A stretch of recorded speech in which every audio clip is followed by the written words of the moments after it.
Today we're going to peel back the layers of a short but wow, an incredibly powerful poem by Kevin Daly called Hush Hush, A Murder of Crows. We're going to try and uncover the quiet, really potent mystery that's beating at its very heart. And really, that's the main question, isn't it? It's what the poem itself is asking us. On the surface, it seems pretty simple, but like all great writing, it's begging us to look deeper, to kind of investigate the spaces between the words. So our first clue? It's right there in the title. A murder of crows. Yeah, that's the term for a group of crows. But, it also has this older, more poetic meaning. A hidden secret, a sorrow that's been tucked away.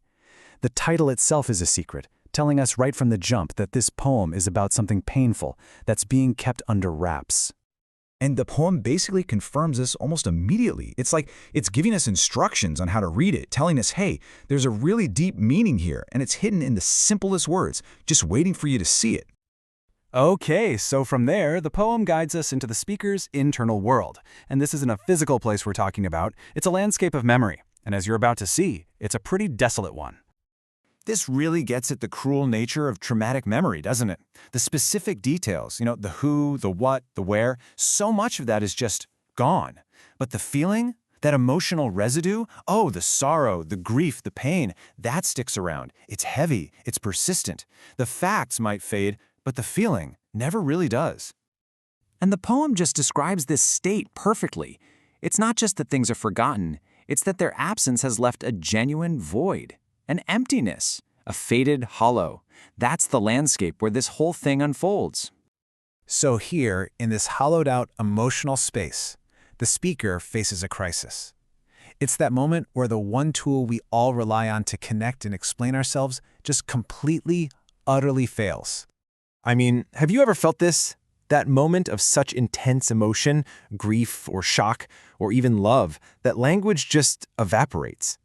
The speaker needed the words desperately, but they just weren't there. And all that's left is this profound, crushing silence. Just nothing. An ellipsis. It's a literal void on the page that perfectly mirrors the void in the speaker's heart and mind. The poem stops right here because the speaker's ability to communicate has just completely stopped. It's a really powerful question to sit with, isn't it? Because this isn't just some poetic trick. It's a deeply, deeply human experience. That feeling of being completely and utterly speechless right when it matters most. And right from that point of absolute silence, something shifts. The poem moves from this internal struggle into something else entirely, a mysterious, almost spectral encounter. The pacing here is so deliberate. You notice how the language just slows right down? You can almost feel the darkness taking shape, like something is emerging out of that emptiness we were just talking about. And then, boom, a breakthrough. A specific person suddenly materializes out of all that shapelessness. And whether this is a memory or a ghost, it almost doesn't matter yet. What matters is that the speaker is suddenly no longer alone in the void. And just like that, the silence is broken. But, importantly, not by the speaker. It's by this mysterious visitor. Communication is back on the table, but it's coming from a very unexpected, and as we're about to see, an impossible source. And there it is. This is the crucial detail. This is a conversation with someone who is gone. A ghost, a memory, a spirit, call it whatever you want. The point is someone from the speaker's past is reaching out from beyond the grave. This brings us to the poem's absolutely devastating conclusion. A voice has reached out from the dead, offering this incredible moment of connection. So how does our speaker, who's so desperately needed words just a few moments ago, respond?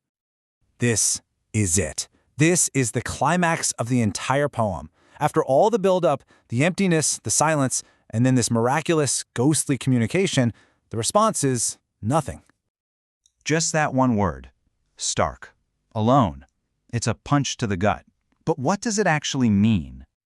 See, this nothing isn't apathy. It's not that the speaker doesn't care, it is the thing itself. It's an emotional state so profound and all-consuming that there's just no room for anything else. It's the final failure of words. It's the total inability to process a grief that is just too big. It's the name for that hollow space we saw earlier. And the poem leaves us with that absolute finality. It's not just nothing in that moment, but nothing in all the world. A total, complete, and just heartbreaking emptiness. The hidden sorrow, that murder of crows, has finally been revealed. And that's really what the poem leaves us with. It doesn't give us an answer, but man, it articulates the problem perfectly. It forces us to ask ourselves, when we're faced with a grief so deep it becomes a void, how do we ever begin to fill it with words?